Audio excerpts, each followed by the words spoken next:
had this dream where in the dream, God came to me and spoke to me about the single community.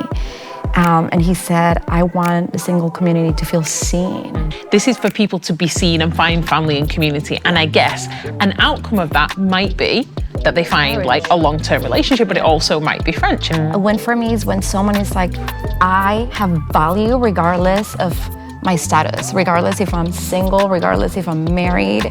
I know who I am. As humans, we need to recognize that this is not a one-week relationship. Yeah. This is, God wants us to connect for life with certain people. And I think that's why we have to work on ourselves. Like my husband served to be a vessel of healing in my life and vice versa.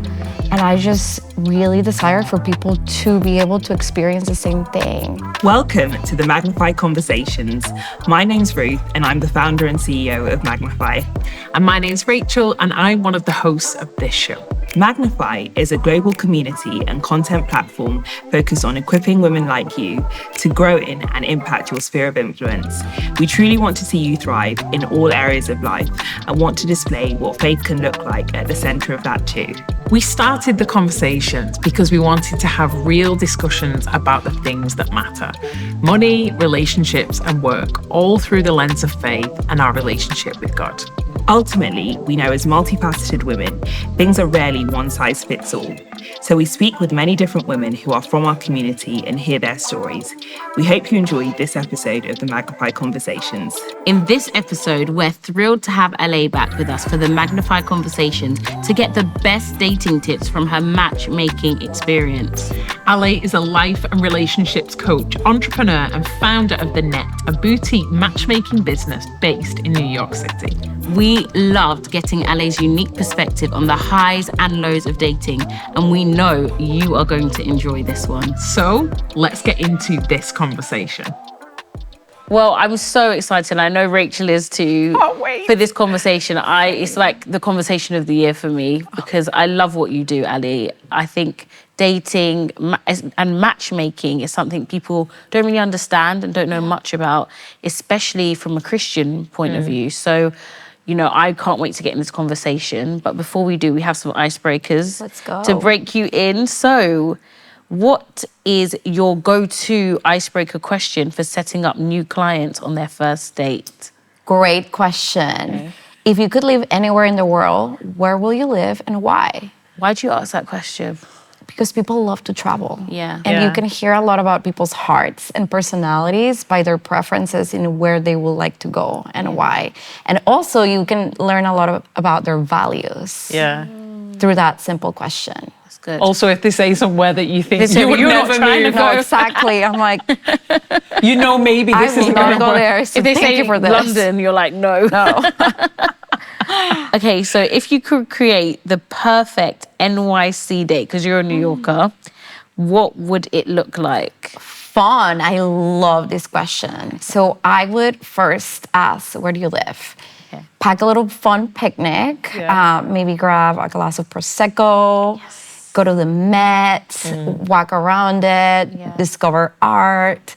Then the Met has the best rooftop where you can overlook, you can overlook the city. It's like 360 view of Central Park. Wow. So I would go there, then I would walk around like Fifth Avenue, Central Park, head to the West Village, have some Italian. Oh, Italian, you have We love food. Everything I'm going to say it's all going to be centered around food. Is centered about food. Oh my gosh, I want you to plan my whole date. I'll plan it. Yeah. So why do you think it's important that we're having this conversation today? I think it's important because people want to feel seen, heard, and known in a topic that is vulnerable and valued and talked about. And, you know, I love the church. I'm honored the church. I'm part of the church. I'm a leader at my church. But a lot of things that I hear from singles are, we're not talking about these topics. So I really want people to feel really seen, heard, known, and validated in something that is important and should be talked about. Yeah, it sounds like what you do is really a part of who you are and your story. And I just would love for you to share a bit more about yourself and how you met your husband and what brought you to what you're doing now. Thank you for asking. Yeah, I mean, I have a lot of brokenness in my life. I had a life of addictions, abuse, trauma, all of that. And I mean, my story begins the moment I met Jesus. He changed everything for me. I discovered love. He's love. And I feel like from that place, I was committed to learn how to love him and others. And I was always just passionate about relationships, like friendships, connecting people. And then I took a real interest in just connecting people. Even when I was younger, I was like, oh, you like that? I know a girl that likes that. Yeah. you guys would be a vibe together. And it was from that place that I got really passionate about relationships. And also, through my relationship with my husband, we met young. We started dating at 20, got married at 23. We met doing mission work. I experienced so much healing through my relationship with my husband, and also growth. Yeah. And again, I had a lot of trauma, a lot of wounds, and I had to discover who I was outside of my relationship with my husband in order to really embrace marriage and relationship. But also I discovered the power of healing that my husband served to be a vessel of healing in my life, and vice versa. And I just really desire for people to be able to experience the same thing. Yeah. Are you able to talk a bit about what that was like? Because we talk so often about healing being a journey that we have to go on. And you've just said that, like you had to do that apart from your relationship with your husband. But in your relationship, what has that looked like? So, how does someone else help you heal? I'm just interested to know in your story. I mean, let's be real. Yeah. How does someone else helps you heal? It's by triggering you. The hard way. Yeah. The hard way. Right. No one triggers me more than my husband, because I love him, because I'm so vulnerable. Can relate. Yeah, I can Let's be real, he triggers me and I trigger him. Yeah. But I really believe triggers are the mercy of God, because he's exposing something that he wants to heal, that he wants to, if a trigger is rooted in a lie, through a conflict, you discover, wow, I'm believing a lie. I have a narrative that is false about myself and my husband that is limiting me from intimacy. So I feel like that's a huge part of how we heal each other. And by we heal, it's not us doing it in our own strengths, but it's us partnering with the Lord to serve as vessels of healing, to learn how to forgive, to learn how to communicate, to learn how to move past fear into intimacy. That's awesome. Yeah, it is. You're saying, as you're speaking, it sounds like he was a safe place to have that transaction, to have that healing take place. And when we talk about dating and meeting new people, I think people operate from a place of fear in the beginning. From the start, people are looking at, I'm going to be rejected, or this person might not meet my needs. And, how are you able to take people from a place of fear to saying, this is going to be productive for you, even if you don't find the one, right? Because that's the biggest fear. And I had to face that. I remember before I even got, into a serious relationship, I had to sit with myself and decide this might never happen. Yes. And I think that was the most freeing thing I did for myself, that if it never happens, will I still love God? Will I still serve in the church and be, lifting my hands if I never get married? So I settled that for myself. But I would love to know how you hold people and take them through that journey and say, this is not from fear, this is from faith. Right. How do you do that? I think it's a journey. Yeah. Oftentimes I think we believe the lie that we are going to have a relationship once we're healthy, not once we're healthier. Okay. And I think it's just a journey of, I help people identify the root of your fear. Why are you afraid? And oftentimes it comes from childhood. Some people come from divorced families and they're terrified of, ending in a divorce. Some people experience a really deep traumatic heartbreak. So they're afraid of opening up their heart because they are afraid that they might be broken up again or betrayed again. So I help people identify the root of the fear, tackle the root, and allow God to release truth into those places so that the foundations are stronger and healthier again. Yeah. You know, Ali, you're many things. Of course, you're in church ministry and you've got a corporate background and you're a beautiful woman and all of those things. But you're also a matchmaker. I love. And you're the founder of the Net boutique matchmaking service. Where did that come from? So you're obviously doing lots of different things. Yeah. You said like in your origin, like you love just like kind of matching people together. But like what gave you the drive to turn it into a non-profit essentially? Yeah. So I have always loved and have had a heart for singles. You know, my friends, even though we got married young with my husband, our group of friends was singles. So just hearing their story, becoming family to them, learning their vulnerabilities, learning their desires, that just ignited passion for me to connect people. And I decided, Lord, I'm called to be family to the single community. And I think it was out of that desire of helping people feel seen, heard, known, and validated that ignited passion of connecting people. So I run my own coaching practice. I help people, you know, walk in healing, in freedom, in communication. But one night I just had a dream. It was from the Lord. I was like, okay, I'm listening. I got your attention, Lord, because this is a dream that I cannot dismiss. I had this dream where in the dream, God came to me and spoke to me about the single community. And he said, I want the single community to feel seen.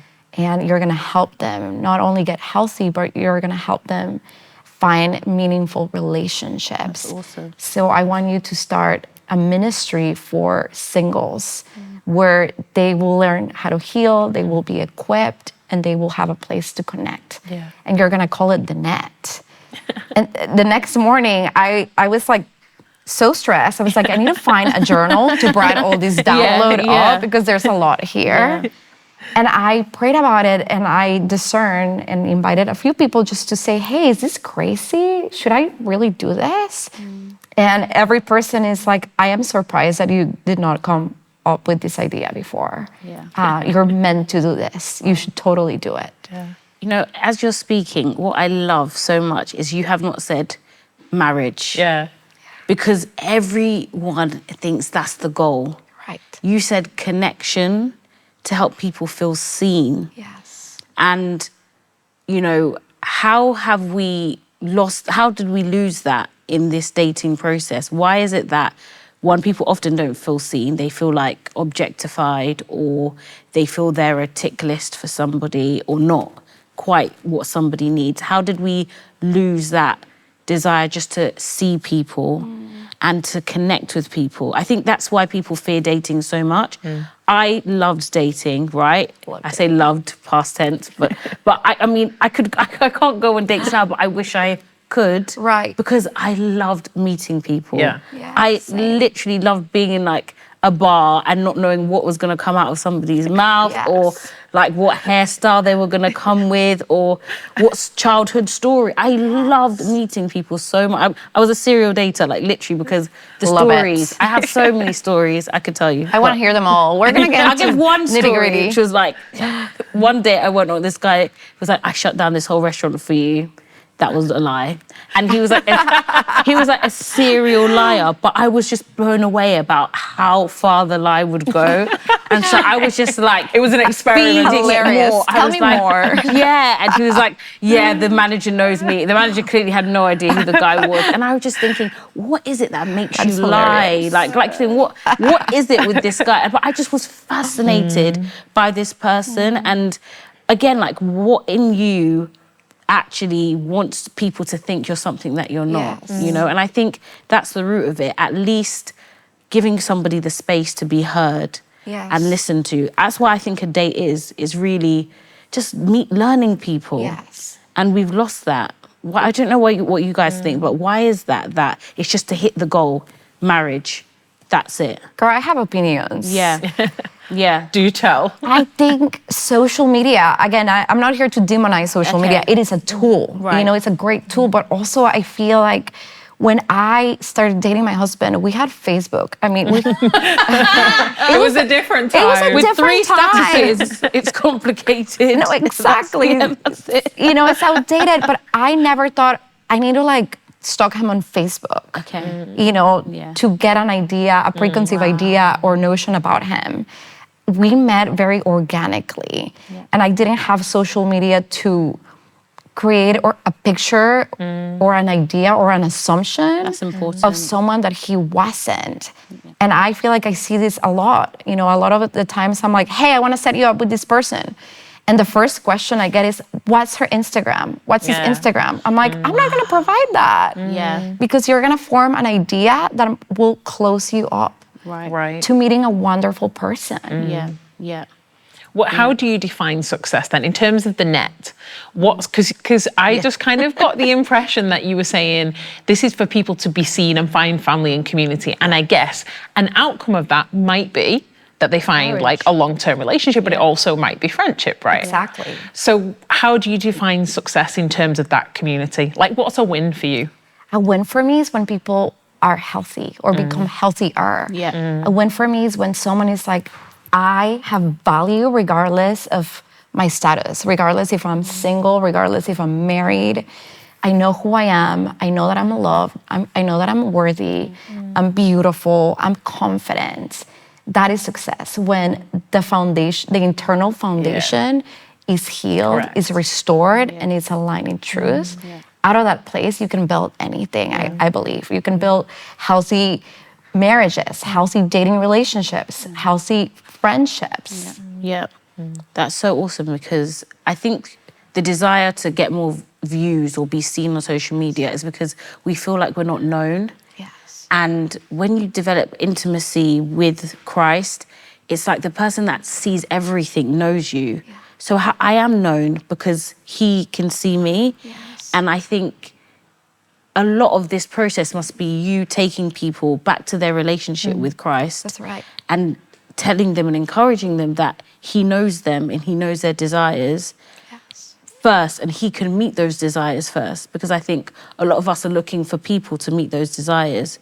And I'm wondering, how do you match when someone might desire something, but that's not what they need? And they might want something, but that, you know what I mean, the desires, it's not matching. What do you look for to bring people together? First of all, I mean, I look into faith, right? Like, who is going to enhance your faith? Who's going to challenge you? Who's going to tell you the things that you don't want to hear? Okay, yes. I mean, that's tough. That's tough. And a lot of people don't want to hear truth sometimes.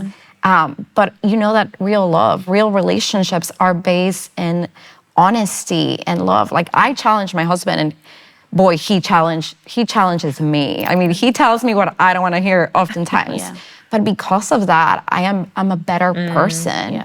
And I feel like oftentimes the way that I match is who is gonna enhance to your beauty, who is gonna enhance to your calling, who's gonna really see you and call you higher, call you forward. But also someone that will complement you.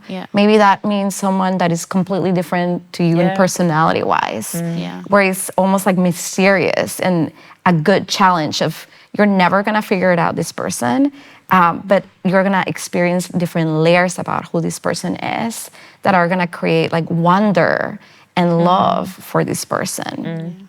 How do you handle it then when people come to you, like perhaps friends or people that you meet, knowing that you are leading essentially this matchmaking community, and they've got a bit of a list and it's like, it has to be this. Like, how do you navigate that? Because I'm not saying like a list is completely wrong, but it's what you said, Sinead. Sometimes what you think you want and what you need, they're not always the same things. Right. And in the end, you can be grateful that like you saw past your list or whatever. How do you get that, first of all? Oh, for sure, all the time. People have lists, and I'm gonna say something, tear down that list. What are some core values that you want? What are marriages that you admire in your life? That's a good question. You know, like, wow, this couple are inviting people over to their home all the time. They have a gift of hospitality. That is a value that I want to have. I think a lot of the time the items on the list are very shallow. Yeah. And I think we get that from culture, from, again, social media, from romantic movies that are not reality.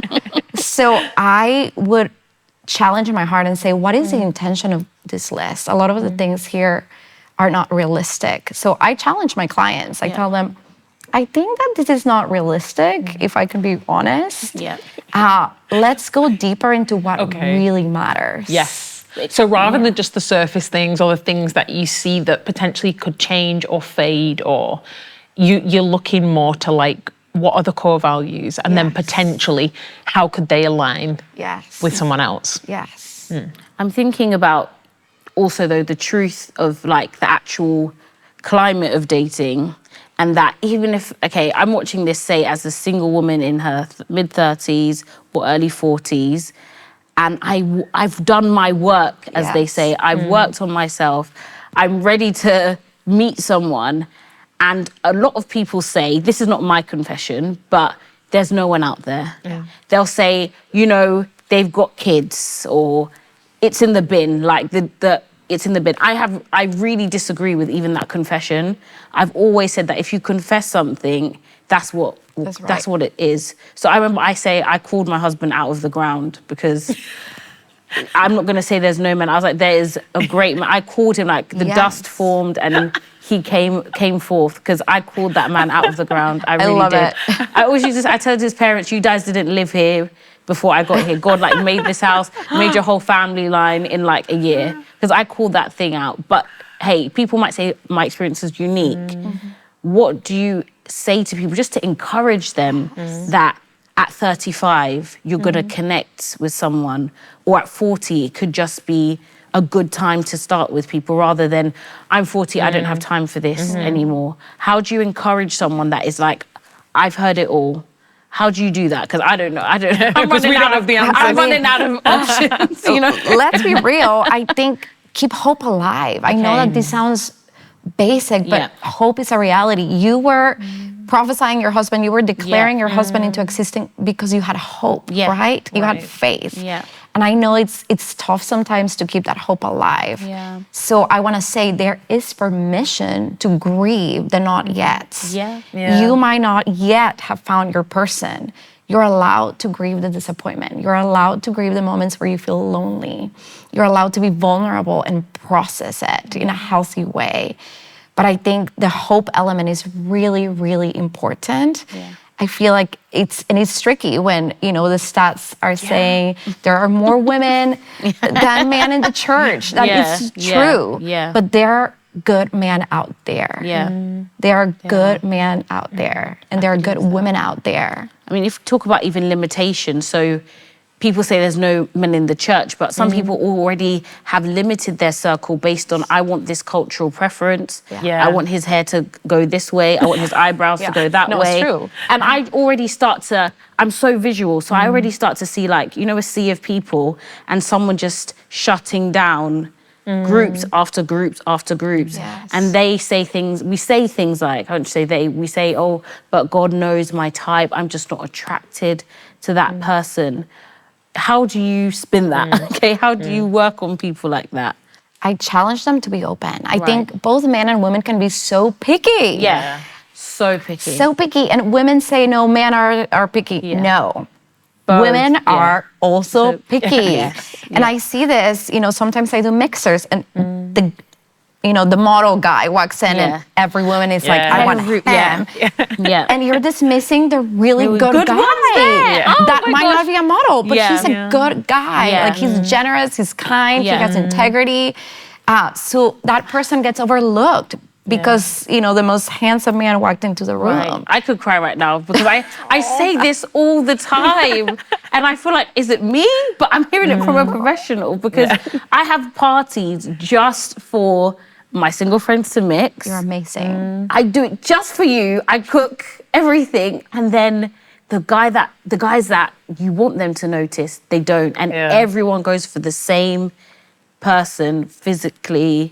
And we're Christian people. So, you know, we're getting it wrong because I believe it's such a spiritual thing. It is. Dating, integrity, these things that you're talking about. Somebody that will bring you closer to God. That guy that just walked in, I know a lot of what my friends do behind the scenes. He's not the one. He's not the one for I you, just girl. brought him in for like banter, but you know, the ones that you should really be drawn to, you're ignoring, which makes me ask a deeper question. Have you done the work in yourself? That's right. Because we do attract, to an extent, what we're putting in. And I often wonder, I don't think it's a hard and fast rule, but if you keep attracting shallow people, or you're still looking at externals, are you really going to be able to go the distance, you know? Are you really going to, when your husband puts on 20 stone, are you going to leave? You know? That's right. So I don't want to sound too harsh, but I think it's, are you really ready to go into a marriage? Even friendships get ugly. You can't, are you going to just leave when it gets hard? Like Jesus had friends that he said, are you going to stay with me? Right. You know, and some of them said, oh Lord, I'll be with you to the end. And then as soon as it got ugly, they were out. So as humans, we need to recognize that this is not a 1 week relationship. This is, God wants us to connect for life with certain people. And I think that's why we have to work on ourselves a lot, so that we can bear long with people, you know, we can forgive people. It can be hard. So, I'm so passionate about this. So I just, Same, girl. Let's keep talking about this. And can I be spicy? I'm just going to be spicy here. Always. I think oftentimes that mindset of I deserve the most beautiful woman or the most good-looking man, that is rooted in pride and entitlement. Okay. You know, like I feel like sometimes we're like, oh yeah, I want the hottest guy ever. But why? What's the intention behind it? And that's almost like pride of, if I am seen with a very good looking person, that speaks highly of me as a person. And I've been there. I've wanted that. I'll admit to that if no one else. I've wanted that. But it's like the trophy husband or the trophy wife, isn't it? It's like, okay, it's almost, you're not saying this, but it's almost like the belief behind it is, if I have this and we have the finance and we have this, basically we've got everything that we need. But like, that's just that moment. Also, we're talking, you know, for some people, they're dating because they want to settle down long term. Right. So if I was to come to you, I mean, I'm married, but like, say I was single, so what would be the process of coaching that you would take somebody through? I would start with mindsets. What are your mindsets regarding marriage? You know, first of all, you want to get married. What is your concept about marriage? Is it a marriage that is rooted in unconditional love? You know, marriage is not self-serving. It is, you serve one another. And that scenario, right? What happens if you get married to someone super good looking, and what happens if they have an accident? And, you know, like they physically change, or if they experience health challenges, which is, you know, it's part of life, right? Like suffering is part of life. Changes happen, right? Hormones happen. So I challenge people to think long-term, not short-term, whenever it comes about family and about what is marriage to you and what do you really, really desire? Is it company? Because the marriage is beyond. It's beyond company. You know, it's partnership. And if your concept is, oh, I want to get married so that I won't be lonely, that's a red flag. Okay. Why would you say that's a red flag? You took the words out of my mouth. Tell me why is that a red flag? Because I hear people say that all the time, and at a human level, I understand that you don't want to be on your own, but like, why would you say it's a red flag? I think because we have the Lord, right? We have his presence. And if you put so much weight and so much expectation that one person is gonna make you happy, one person is gonna make you never feel alone, it's a lot of pressure for a human person that they cannot fulfill that. And the outcome is you might get disappointed.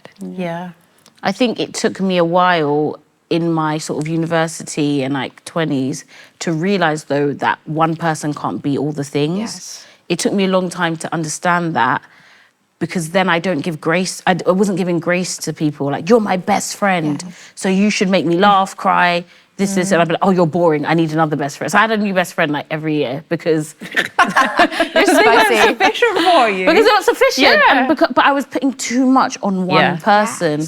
And when we're looking at life partners, some people sort of in the world will say it's not realistic to be with one person for the rest of your life because you're expecting too much for one person.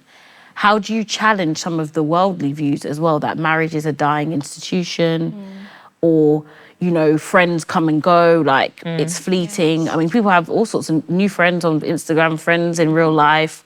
How would you challenge such fickle values coming against your business, which is trying to put real foundations in relationships? Yeah. That's really good. And I think it's a lot about tackling fear, right?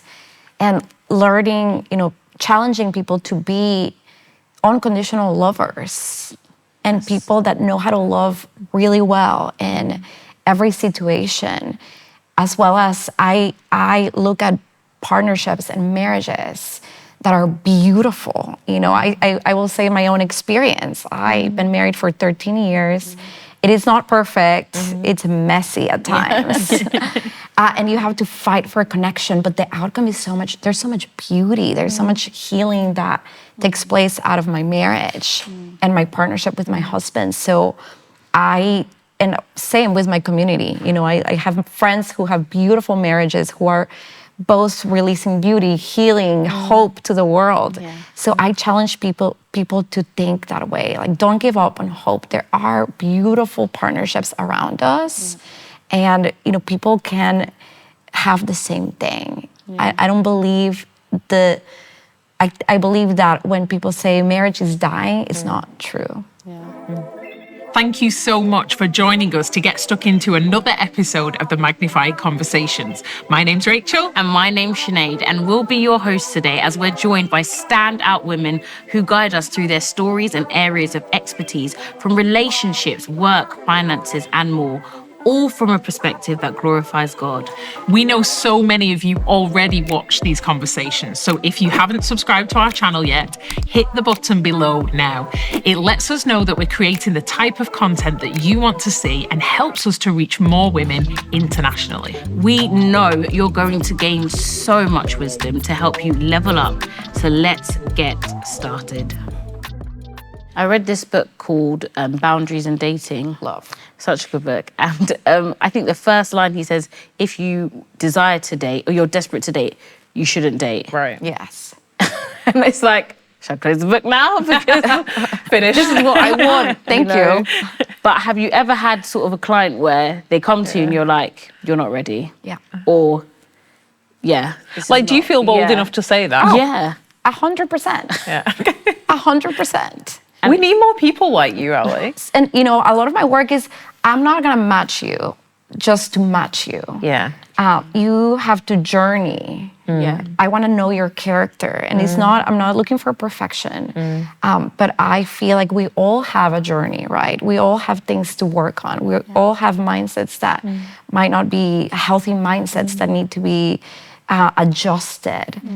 So part of my program is I have people go through my program of health. Okay. And from that, it's not like it's the condition to date, but I personally wouldn't recommend a guy that is not healthy or vice versa.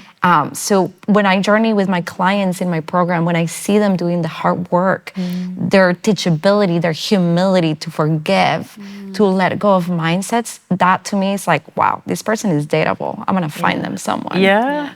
And have you had those stories where you've looked at you've had these like experiences with people, you've done coaching with them, you've been on a journey with them, you're like, they're healthy. Have you seen, like, maybe even on paper, I don't know how you document all of this, but have you looked and thought, wow, they would work, or they would never work and then they do? Like, tell us some stories about that. I'm dying to know some of your stories. All the time. Okay, so I have a fresh story. This was a marriage. This ended up in a marriage, but love you, girl. She will know who she is. It's fine. She gives me permission to speak about this because it's a victory story. So we met her now husband years ago at a party, and I was like, what about him? She's like, never. I will never date him. And I was like, okay. Years later, I got to know him. And he blew my mind. A man of character, completely opposite to her personality. Okay. He was outside of her comfort zone, which she needed that.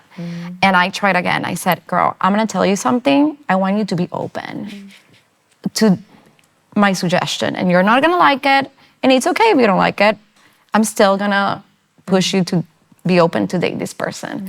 So she's like, fine, let's go on a double date. Wow. Yeah, okay. With you and Ben. I'm like, great. So you have to bring your husband just to encourage. To encourage, that's what situation. friends do. Yeah. So before that, I prep her. I took her on a drink. I was like, you're gonna be open, fear to the side. I want you to be curious. I want you to be open. I don't want you to think this is my husband. Yes. Yeah. What's the worst thing that can Thank happen? you. Okay, that's good. He's a friend. And if you make a good impression, he might have a friend that is into you. Yeah. Um, I so always say you don't know whose brother, Exactly, like or what woman whose has a friend is brother. who. Yeah. So she was open. They went on a date. We went on a double date. It was awkward, but there were some vibes. Then they went on a date, their first date by themselves, and they both called me and they were like, "No, I don't think that this. Oh, really? This is Both this ways? is a fit." Wow. So I called them to investigate what really happened. And I Because you was- so believed No, I believed in it. this relationship. I believed it. And, she had some walls out of fear. And he saw that. He felt unsafe. So I was like, listen, I want you to be open. No walls. Just give it a chance. They went on a second date. Fireworks flew around. Wow. They vibed. They had an amazing time. Now they're married and they're gonna have a baby. Wow. Oh my God. And it was, two people that they were not each other's types, quote unquote. They were completely opposite personalities, but they work. And I see how the impact of their marriage, they're sharpening each other, they're making each other more beautiful, more confident, more powerful. And it's just really powerful to see that the humility in both of them to be open led them to marriage and now a family. Do you think humility was between the first date and the second date then? No.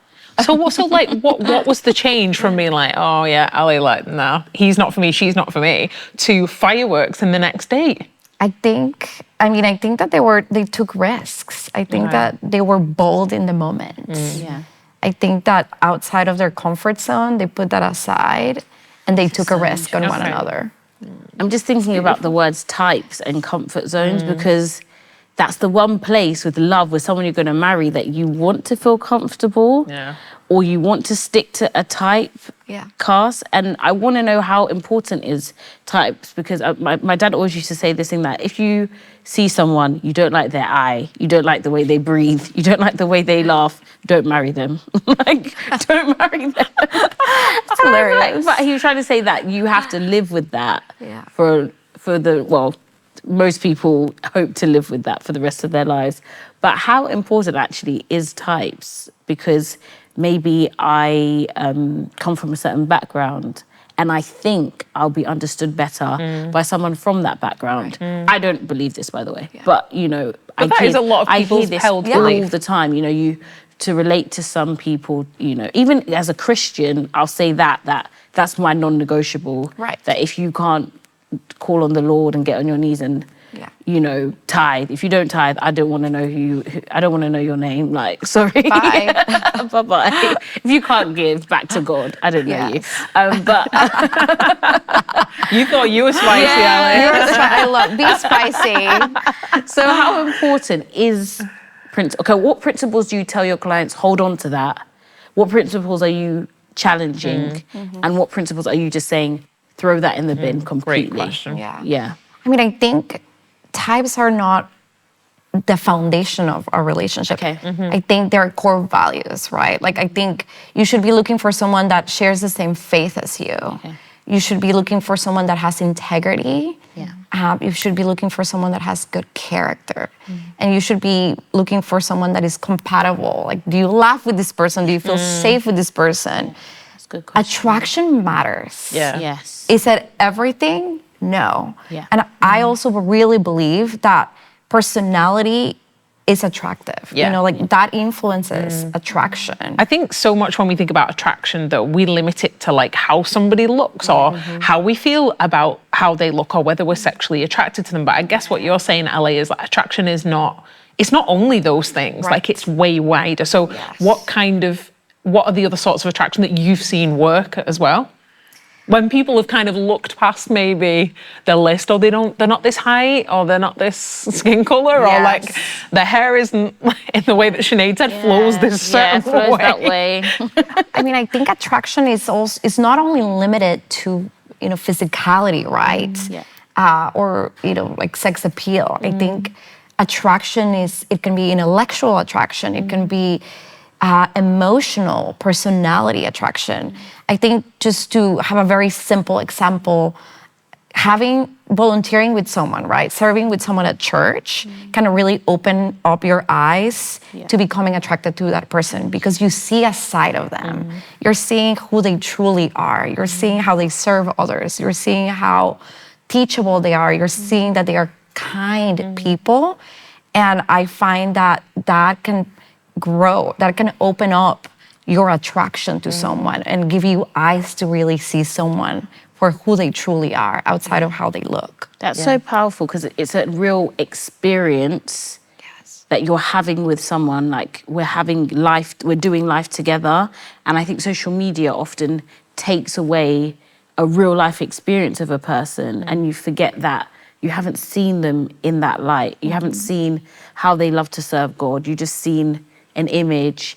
And that sometimes speaks stronger than a real life experience with someone. I mean, I have had so many conversations where people will say, oh, have you seen this person's Instagram? I could never. But then I'm like, but you go to church with them, you know them. Why would you take the image over an experience that you're having with them? And I think it is rooted in fear. Like you really answered that question for me because I think a huge part of it is fear and that journey of health. And how some of us think we're healthy just because we're married or because we're popular. And this is even challenging me to like get healthier. It's not just because you've ticked off one thing off the list. It's like we must keep healing. We must keep, you know, putting our pride aside and keep wanting to be better at a relationship. And I think I've lost that at times that, oh no, I've got enough friends, like it's enough. Or like I've given my love walk for the day. I've had enough love walk, you know, and we need to really go further. Yes, I agree. Definitely. And even celebrating, right? Like I think as married couples, as married people, we have a responsibility. The responsibility to take care of our single friends, to do relationship with them. Also, I mean, we're equal. We're just in different seasons of romantic life, right? We have people over for dinner at our home. You know, we check in. I tell my husband, don't be afraid of, you know, complimenting my girlfriends. I think that you're a healthy brother for them, and you can tell them, you look good on the dress. You look good today. Just to represent like a healthy masculine figure in their lives. I think that that's healthy to form a community of people that empower singles, as well as, you know, my single friends, they challenge me. You know, they have to do life on their own in the city, and it's tough to live in New York City. And they're brave, they're courageous by doing life on their own. I just love that environment as well that you create, like you're saying, it's a safe space for them, because I think in some Christian circles we make single people feel ostracized, they're behind. We're just trying to push them into the next doing season of their life, right. which apparently is and it's marriage. like we learn from each other. That's like right. the two greatest teachers on marriage were single, Jesus and Paul. That's right. Single as Pringles. So don't tell me that Very single. I can't learn from you. But I think sometimes we don't listen to each other's context or look to understand. So the singles will say, you don't know, you're not dating anymore. And the married people will be like, you don't know about my husband and me. And it's really, let's be a community and learn from one another. Because again, I was so passionate about dating and so passionate about it that I think maybe I need to go do work for you. Come on over. I need to go to New York. So, but it's just that seeing people, that's the core of what dating is. Because there's no such thing as dating in the Bible. So really what it is we're going on these journeys. I felt like it was a ministry for me that just if I can drop a bit of my faith in this person's life, they may never see me again. I remember this guy called me up out of the blue. And if my husband was not a man of God, he'd be like, why is this guy calling you? But he just called me and said, thank you. Because I never met a woman who loved Jesus and was open about it until I met you. And like, he's married, he met someone. I just thought, wow, even though you didn't take me out on a second date, you met with God, and that is enough for me. Powerful. And every time I used to date, I used to say, Holy Spirit, I don't think this guy's for me. Why did you bring him around? And then that's a good question, because if they're not from the Lord, you can keep it stepping. But we're so desperate to use people to get to our goal that we don't even ask God, why is this person in my life in the first place? So good. We have to ask him, why did you bring this person or not bring this person and be used by God? You know, there's so many people in the Bible that they were used and you never heard from them again. I can't remember the guy's name that went to meet Paul. He met Paul on the road to Damascus and we never hear from him again. But he was sent by God. That's right. And that's how dating can be. One person will just tell you, you need to heal this, and they'll never come back again. But God is using that person. I just wish, as Christians, we're not like the world, right? We don't conform to their standards. And this process is completely different for us. It's about us sharing our faith. It's about connecting, like you're saying. It's about being triggered, but in a good way. You know, I love that. I'm going to use that all the time now. You know? Trigger me. Yeah, like trigger. Talk to your neighbour. Reframing being triggered. Trigger me. So yeah, I've learned so much, like just from what you're doing, and I wish there was more of you, more people like you saw this with your perspective. I'm interested. It's a bit of a different question, but obviously you predominantly you're coaching in New York and you're doing all of this, but I know you do some things in London as well. Have you noticed cultural differences in the dating world, or do you just feel like it's the same thing? Like, do you, especially within like Christian circles, like are the desires the same? Are the challenges the same? We spoke earlier about stats, like that's a very real thing. It's a very real and it's like you said, sometimes we just draw too small of a line around, well, if it doesn't happen like in this particular context, within 6 months, like it's just not going to happen. Like, have you noticed differences between like even those two cities that are very different but probably have a lot of similarities as well? Yes, I mean, I think that it's very, I notice like the same, you know, very similar patterns, right? I think maybe culturally, you know, in New York, the dating culture in New York, it's people are very, very busy, like career people can be limited because they're overworking, you know, they have overly focused on their career, so they haven't really put a lot of time or attention in their dating life.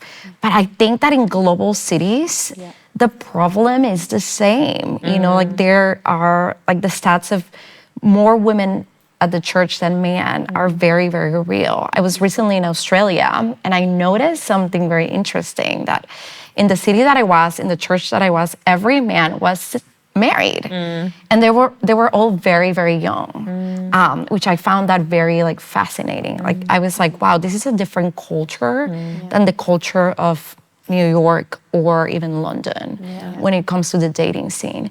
And I think another thing is that sometimes when it comes to dating, I love your point that, and I believe and agree with you that dating, the goal should be leaving each other better than how you found each other.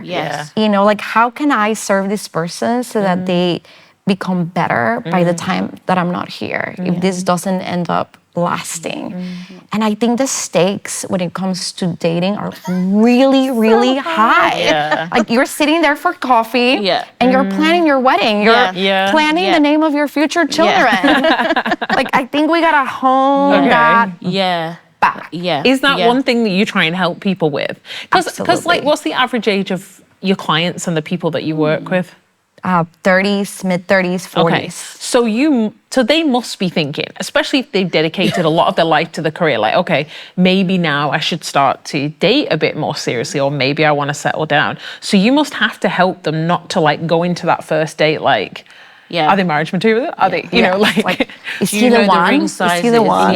How do you help them come away from that? I challenge them to be present. You know, I believe you might encounter the Lord through one coffee with this person. And if your mind is going 1,000 miles per hour thinking about the name of your children, your wedding dress, is he the one? You're gonna sabotage by not being present, and two, by creating really, really, really high hopes and expectations and stakes, so that if this doesn't work, you're gonna end up heartbroken. Yeah. When do you think it's good to put some expectations in a relationship? So in this beginning phase, we don't know each other, we don't have any expectations, hopefully.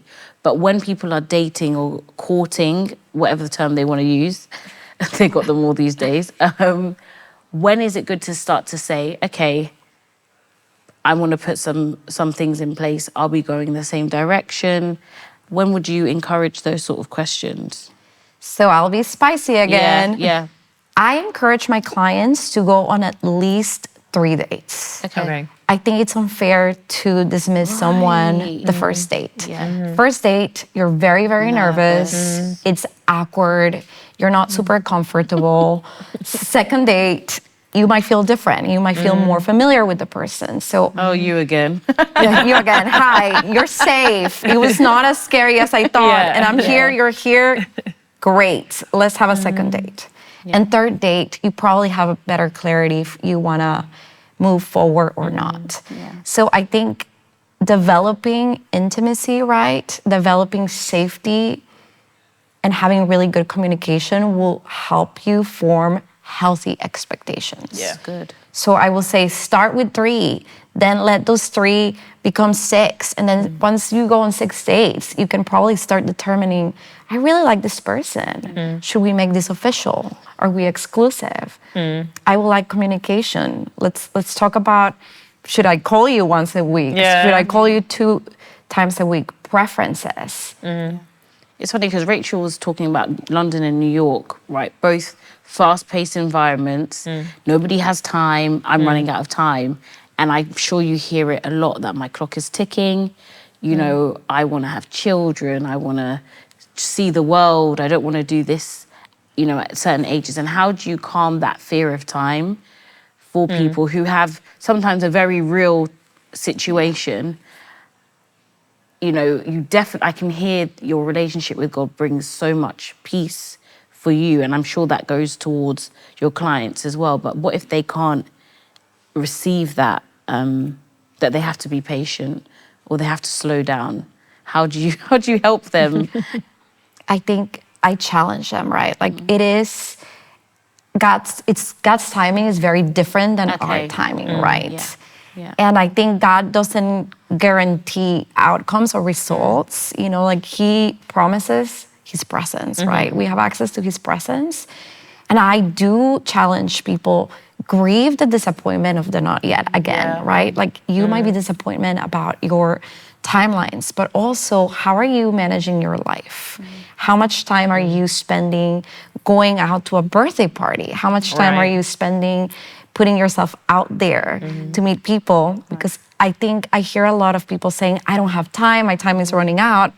But when I ask them, how does their day-to-day The investment looks in like, that. exactly, they're not really making a lot of time to, you know, make an effort or be courageous to go to an environment that might be completely outside of their comfort zone. Go to a mixer, go to a party where they might not know a lot of people. So the investment looks different. I love that because investment also can be sometimes learning even about the opposite sex. Yeah. Because I read a lot of books about relationships, about men, because I put my dad on such a pedestal that I was like, I'm not going to I can't marry my dad. But I remember studying relationships a lot and how men thought, because if I'm going to marry a man, I kind of have to know how they function, and I still don't get half of it, get it? But it was that anything else in life, you study, your job, you'll go on courses, you'll go, but if someone says, let's do a journey, like you're saying, let me coach you through this. Oh no, just bring me the man. Bring me that. I've got the venue booked. I know, you know, and it's like, we don't want to study and learn how to win in relationships. But if it was finances, if it was our if it job, was something else. oh, we can sit there and do the course. But when it comes to learning how to forgive, no one will listen to that sermon. So you know? good. But that's going to be the journey of a marriage, is learning right. to forgive. So I'm all for, I'm here. I subscribe It's to the this hard church. work. So yeah. And I agree with Yeah. you. I think every good athlete has a coach, right? And behind the scenes, they live their life in such an intentional way to be able to be the best at what they do. Yeah. And it's the same thing when it comes to dating. Yeah. It's an art. Yeah. You have to be intentional behind the scenes to live your life in such a way that you feel healthy, that you feel formed to be able to date. That's good. Well, thank you, Ali, so much. This has been so Thank good, you. Ali. I It's feel like been we could just so keep good. going. So much. good. But a question we've got for you, and we ask this to all of our guests, is how can we as the Magnify community support you? Like, where can we find you online? Where do we find out about the net? You know, if we're ever traveling through New York City and we're single, like... A mixer, yes. You can go to my social media, thenet.nyc, as well as thenet.co. I have a newsletter where you can find out all about what is happening, our next event, and also have a boost camp for dating. So if you want to gain tools in your belt when it comes to communication, overcoming fear, learning how to forgive, I teach all of those tools in my boost camp. Amazing. Ali, thank you so much for your Thank you so wisdom, much. your zest Thank for you. life Thank and you. dating. Thank you guys. This was a Yeah. blast. This has So been good. amazing. So Thank fun. you. Thank you guys. Thank you for joining us for this conversation. We hope you feel as enlightened as we do. We never want to take for granted that we get to gather together online to encourage and inspire each other to put our best foot forward in our careers, finances, and relationships, all while being grounded in faith. If you haven't already, subscribe to our channel and be the first to get notified when a new installment of the Magnify Conversation drops. We know so many of our audience have a story to share. If you want a shot at joining us as a guest, head to magnifycollective.com and fill out our contact form.